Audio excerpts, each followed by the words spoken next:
Teleport பண்ண? அத பத்தி எல்லாம் நான் பெருசா யோசிக்கல. நான் இதை எங்க அனுப்பியிருப்பேன் நீ நினைக்கிறேன்?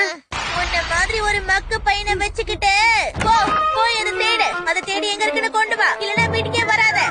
இன்னொரு விஷயம், நான் இல்லாம அதை ட்ரை பண்ணாத. ட்ரை பண்ணுன்னு தெரிஞ்சுதே. டோரேமான் ரொம்ப தான் படுத்து எடுக்கிறானே. High idea!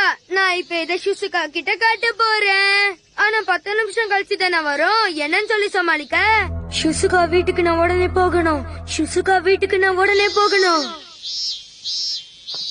இங்க என்ன பண்ணிக்கிட்டு இருக்க? ஓ, நல்ல டைமிங்ல வந்த. என்கிட்ட இப்ப ஒரு பவர் இருக்கு. இதுல நான் ரொம்பவும் மோசமா இருக்கேன் போல இருக்கு. முதல்ல அந்த ட்ரைனிங் பாக்ஸ் கண்டுபிடிச்சு பிராக்டிஸ் ஆரம்பிக்கணும். ஓ ஜியானே, என்ன நோபிட்டா? ஒரு ரவுண்ட் பாக்ஸ் தேடிக்கிட்டு இருக்கேன். அது நீ எங்கேயாச்சும் பாத்தியா? அந்த மாதிரி எல்லாம் நான் எதையுமே பாக்கல. அதையா